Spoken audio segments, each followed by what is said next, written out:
You know, there are perks to this job. We're here today at Chaney's in Bowling Green, where they make the best ice cream around. Eat your heart out, Matt. June is Dairy Month, so we traveled to Chaney's Dairy Barn in Bowling Green.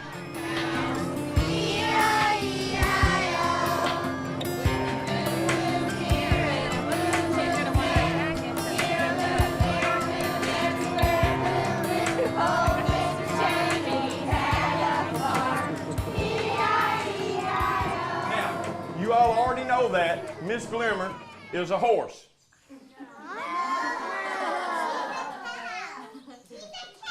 Miss Glimmer's a pig. Just think how much milk. The farm was settled by my great-grandfather in 1888.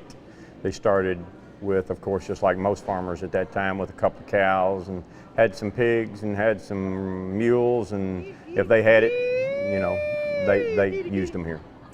What was that? Please say milk. We had multiple It's enterprises milk. until about 1940 when Dad started the dairy.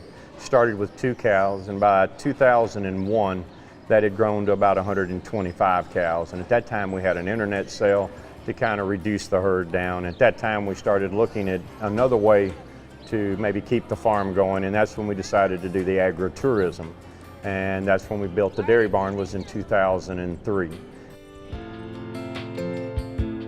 Dad was very logistical, and when he first started hearing about it, I think he had some big questions.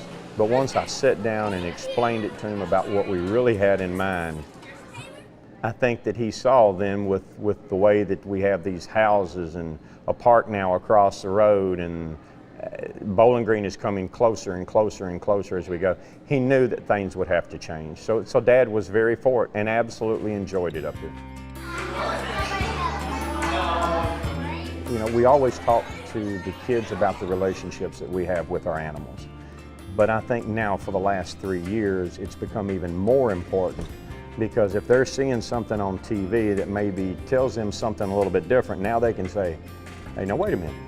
I was out on the farm. I saw a cow. I saw a farmer, and I saw the way he feels about that animal. And it's not like they say. So maybe gives them a different perspective than maybe what they might get otherwise.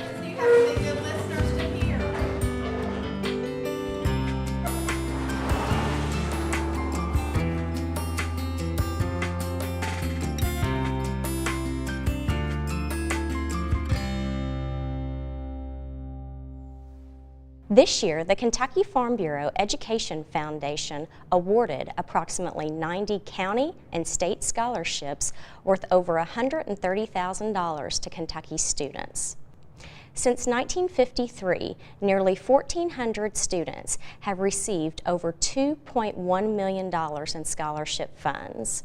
These funds have helped to offset their educational expenses related to tuition, room and board, as well as book fees. There's no greater investment that our organization can make than to invest in the higher education of our members and their families. It is an honor to stand before these young men. It will help me with my college expenses, such as class fees, books, fuel to get back and forth to college, and living expenses. And it means a lot, because then I can, knowing that it's taken care of, I can focus more on my studies and less about trying to come up with the money to study. I am going to Morehead State, and I'm double majoring in agribusiness and pre-veterinary medicine. I want to go to Auburn after that and become a large animal vet. For me, my scholarships are going to study abroad, because I want to be able to see, I've been in Finchville, Shelbyville, Kentucky my whole life. I want to be able to see other places, and study abroad's not cheap. So with scholarship, that's going to make, I want to spend a summer in New Zealand studying how agriculture affects their economy. It helps out a whole lot, and thank you for helping out with students' schooling and helping pay for their schooling. And Farm Bureau just does a great job in agriculture, promoting agriculture. And then stand. This program was started by our members many years ago as a way of fulfilling our mission of improving net farm income and way of life for rural people. The organization provides scholarships, but many county farm bureaus do that as well. Some counties ask for the Farm Bureau staff to work with them, and we'll always welcome the opportunity to help county farm bureaus that choose to be involved with providing scholarships. Over the years, I've had a lot of opportunities to work with various elected officials. Some knew a lot about Farm Bureau, some wasn't familiar with the organization at all. And when they began to become familiar with the Farm Bureau and saw examples of the time and resources Farm Bureau spends with young people, encouraging them and supporting them, that changed their attitude toward our organization. That showed that we really cared about Kentucky and serving our members and working to help improve their net farm income and way of life. Seneca High School FFA students teamed up with Jefferson County Farm Bureau for their annual Animals for Learning program. Seneca FFA this is their second annual Animals for Learning. They have chosen a lot of different farm animals. They've had people bring animals here, and they have each studied an animal, and they have a little spiel to give to the children.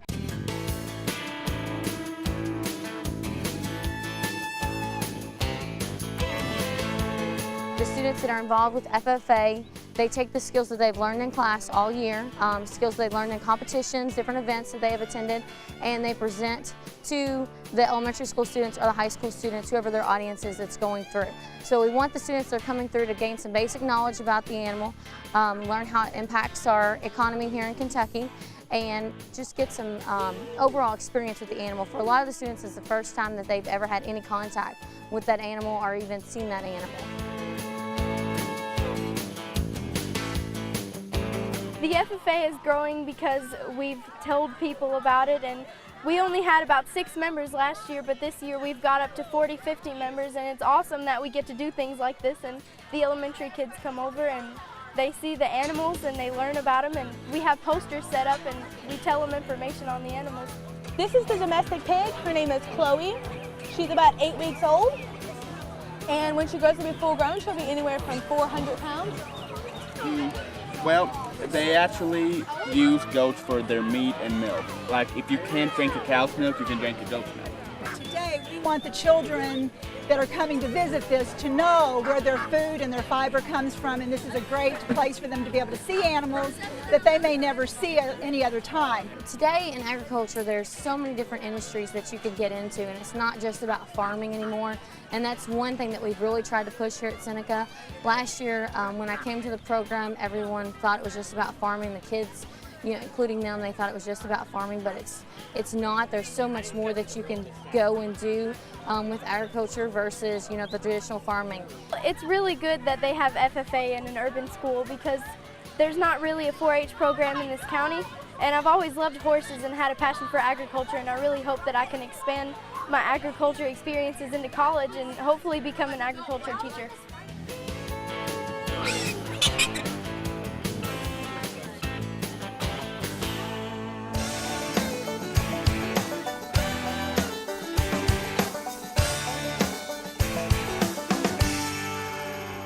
The 2013 Kentucky Sheep and Fiber Festival was a pageant of colorful yarn and crafts, live animal agriculture, and family entertainment. This is the Kentucky Sheep and Fiber Festival. This is the 4th festival that we have had, and this is designed in order to try to teach people about the versatility of sheep, as well as to provide our local fiber enthusiasts with all the premier fiber vendors and companies that there's here. We have shearing demonstrations and dog herding demonstrations and spinning demonstrations and anything sheep related that you can think of. That's what we've got here. I think people want to come back to more natural fibers. They want to do things with their hands. They want to learn how to do things, and they want to do things as a family. And this is the perfect opportunity for them to do that.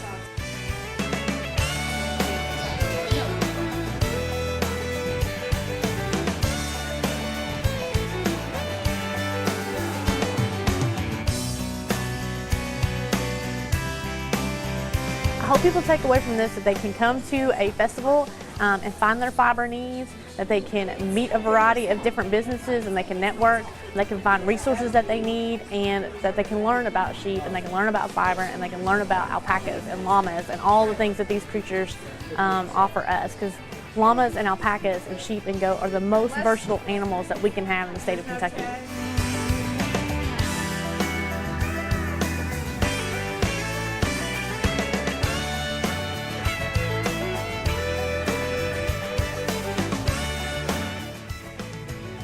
From sheep shearing to spinning yarn, this year's Fiber Festival was a family fun weekend. Now here's Dwight Greenwell with more member benefits to share. Kentucky Farm Bureau has partnered with Office Depot to offer our members a national discount buying program. Up to 86% discount on preferred products. They have an additional 11,500 products that our members could purchase at below retail pricing. If you need copies, Office Depot can provide our members with copies, black and white, for only 2.5 cents and color copies for only 29 cents. For more details on this program and to print a discount card, visit our website at kyfb.com. Now for our calendar of coming events. The deadline for applications for the Farmer of the Year contest is July 1st. State FFA Convention is June 11th through the 13th in Lexington. The Institute for Future Agriculture Leaders at Murray State University is June 16th through the 20th. And the EIFEL program at the University of Kentucky is June 23rd through the 27th. And don't forget about all those district policy development meetings coming up in July. Well, that's it for this month's Kentucky Farm Bureau Reports. We'll see you next time.